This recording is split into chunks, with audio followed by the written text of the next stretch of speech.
Well, hello, hello, hello. Much love to you all. May God bless you all. Hit that like button, share this stuff out. Um, so we see the stage is being set for the biggest war in human history. I mean, you have people like yesterday. I told everybody that Putin was meeting with North Korea to sign a pact against the United States. We see Iran and Israel, kind of back and forth. Hezbollah coming into it. We know China's got their card in a lot of this. So we are being set for one of the hugest wars in history, which, of course, a lot of people will call it World War III. But we are moving into a time of global war and death and destruction that we will witness that will be off the charts. World War One was supposed to be the end of all wars, and there was approximately 20 million people that died. And of course, then World War II, about 75 million deaths. So when you go through the first two world wars, that's a lot of deaths. So what will the next world war bring? Well, we have global leaders that have, of course, gotten more power with stronger weapons and whatnot. So we could see billions, as this says. We could see billions of people die whenever the next one happens. So I agree with this. The Middle Eastern conflict is going on an apocalyptic level of rising and continues to rise with all the tensions. Like I said, Hezbollah is getting ready to be full out war with Israel. I know this has been back and forth said, but it's why also I agree with the title here. The stage is being set. We use this in many things biblically. The stage is being set. So it says on Wednesday, Israeli Defense Minister Yavan Gallant warned the media that he feels that there is an obligation to change the situation in the north.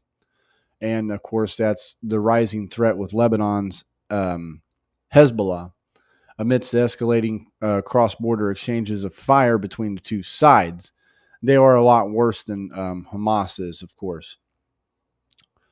So I really believe with what we're seeing with the world powers, I have a lot of belief that we are about to, the stage is already set.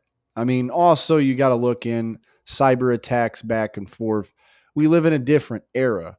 The world runs off cyber security. So, of course, cyber attacks would be one of the many things that will happen during war.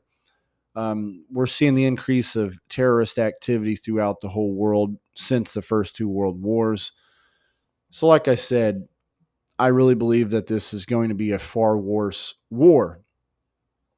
Now, uh, the Watchers is down. Um, I'll show you. You can't do anything. There's a critical error. So I'm going to go over a couple things in here. There was a strong eruption at the Ibu volcano that prompted a warning in Indonesia. I do believe it did erupt about a month ago. I have a video on it. I do believe that's the one in Indonesia. There's over 4 dead and 120 injured since a 4.9 earthquake hits northeastern Iran. And then these New Mexico fires are continuing to get bad as it's destroying a lot of structures. But here's the thing, it's one extreme after another. It's not just wildfires and heat. Now they're facing flash floods. And the reason why this rain comes down so hard during all these times that it creates flash flooding because there's nowhere for the water to go through all this dryness. So not just devastated by fire, now we got flash floods are going to go through this area. And they were talking on Wednesday evening that this was going to happen as they were going to be battered by rain. These two wildfires are raging north and south in a mountain resort town. And these fires have burned since Monday. I put a couple things up in the Telegram group and up in the community tab about that. The South Fork fire. So along with that, you got California's fire. You have all these fires going on worldwide. And then flash flood that hit afterwards is definitely a indication of some catastrophic things going on. And we see that developing America's most dangerous volcano is recharging 43 years after the eruption that they'd had, the worst in history. Mount St. Helens is showing signs of recharging. So it's been rumbling again recently, more than 4 decades after the worst eruption in American history. Since February 1st, 2024, there's approximately 350 earthquakes that have been recorded at the Washington State volcano at the foot of it. That's quite a bit.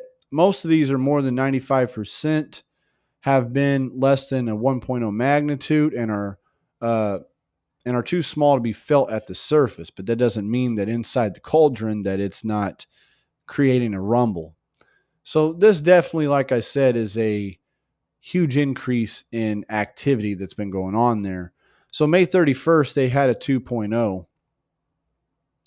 And there are fears the earthquakes could lead to another massive explosion reminiscent of 1980s that left 57 people dead and permanently altered the area's ecosystem.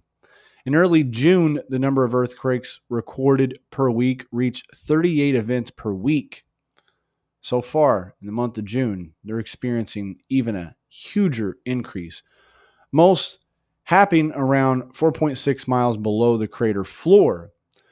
So this definitely is seeming like we're going to see an eruption possibly that will happen from this.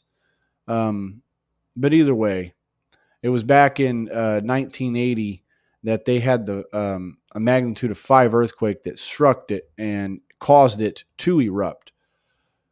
So, and I'm pretty sure it was showing a lot of the similar signs as they were saying, as it is now, that it is having a lot of small earthquakes back and forth.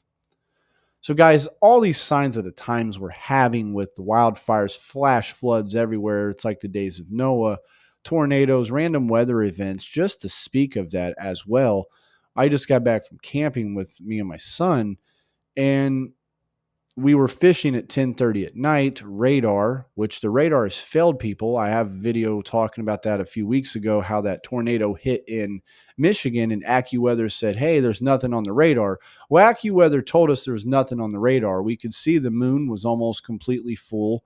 That's how we were getting our light as we were fishing, and a random rainstorm hit. And of course, with it being in the high 90s, we had our tent windows open, so everything got extremely soaked. But it was an experience. Weather is out of control. We see a lot of nations back and forth wanting to have war. And of course, Matthew 24, nation against nation, is ethnos. We see a lot of ethnical battles back and forth as well. So all these fires, all these man-made plagues, even if they are man-made, God has allowed it. All these things happening is pointing that we have got to have our faith in Jesus Christ. People fall short of the glory every day. But my friends, I hope that we feel guilty when we fall short. We definitely need to have Jesus in our heart. And we need to be seeking him with all our heart, all our mind, all our soul, because we are in very perilous times. Nobody knows what's going to happen tomorrow, but all we know is God is in control. That is the only surety that we can have. Or even as Solomon gave some wisdom when he was questioned, what is an unsure thing and what is a sure thing? Well, a sure thing is death. An unsure thing is where you might go. That was some of the wisdom that he had gave the Queen of Sheba. That's a question that a lot of people have been asked. Where would you go if it was the end today? Dwell on that, and may God bless you.